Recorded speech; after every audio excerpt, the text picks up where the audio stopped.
Turning the Cusco airport into a park sounds like an amazing sustainability win.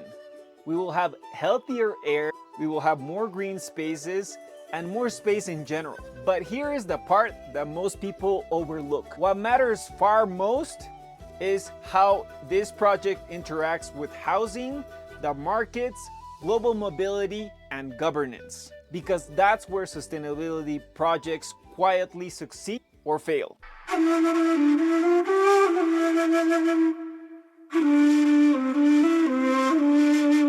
So my promise with this video is that if you stick around until the end, you'll walk away with a systems level way of thinking about sustainability.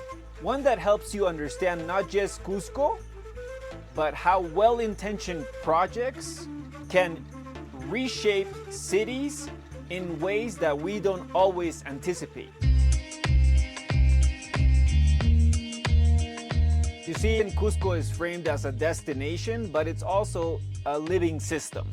And that's because Cusco sits at the intersection of tourism, remote work, short-term rentals, and global capital, on top of a local housing market and local wage. So when we talk about sustainability here, we're not just talking about trees in isolation. We're talking about pressure. In the Western sustainability framework, we often talk about the sustainability 3 pillars: environment, economy, and equity. The problem is that usually we treat them separately. So when we talk about a regional park, it touches all of these 3 at the same time. When we talk about the environment, it touches on urban cooling, air quality, water infiltration. Economically, land values, rental prices, investment signal. And socially, if it's who can afford to stay, who absorbs the cost. Sustainability fails when we improve one pillar while ignoring the feedback loops in between them. Let's ground this in some number. A 1-bedroom apartment in Cusco rents for roughly 1,100 soles per month.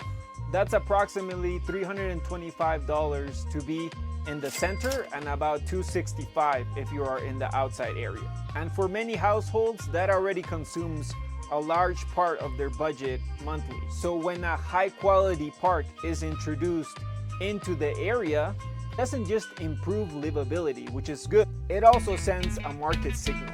Bueno, y se ha comentado, ¿qué es la gentrificación? Aquí le explicamos un poco. Este auge de extranjeros ha traído un problema para los locales, lo que es la gentrificación. Saw dramatic increases in property values. For some middle-income areas, prices rose from roughly $380 per square meter to around $1,000 per square meter over time. And that is nearly a 3-fold increase. It happened because investments arrived faster than housing projection. Urban improvement of the system and markets responded immediately. We can also look at Medellin. Projects like Parques del Río were designed as infrastructure, not as decoration. Some researchers estimate that for every dollar that was invested, there was a benefit of $1.60. There was also hundreds of millions of dollars of avoided costs in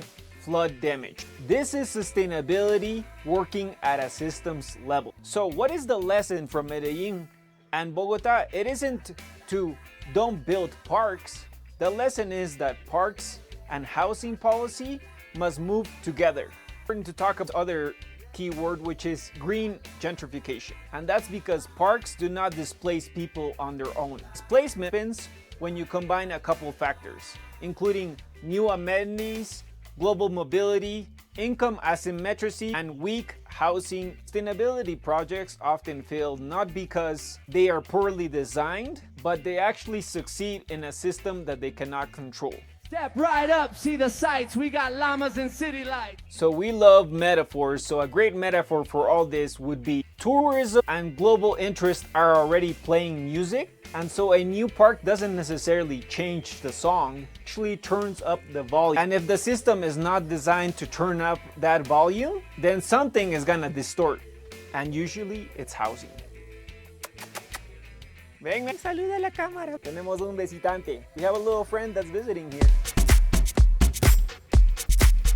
There's a parallel video to this in Spanish because the messages are different. But if you're listening to this in English, then your role is different. So let me just share this and speak directly to you, because I believe you have a responsibility. If you're watching this in English, you're likely a mobile, global audience. That doesn't necessarily make you a villain, but it does give you leverage. So your choice really matters. Where you rent, where you use short-term rental, how long you stay, you support local economy. Sustainability isn't neutral. Your participation comes with the responsibility.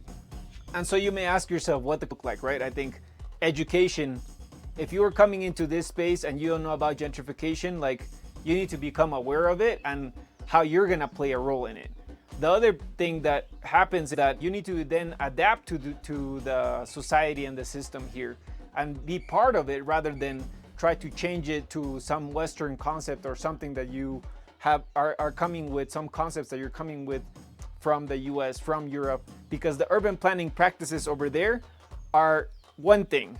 How we plan our cities in Cusco, as imperfect as it is, has a history, and you need to be able to listen to all that and learn all that before you can then come into the system and intervene in the system, because that's really what you're doing, right? And that's why this video is about systems thinking also. So please take that in consideration when you're coming to Cusco, when you're staying in the Sacred Valley, if you're trying to start a family here and all these other things. Now, water is an important topic about all this, so let's discuss that.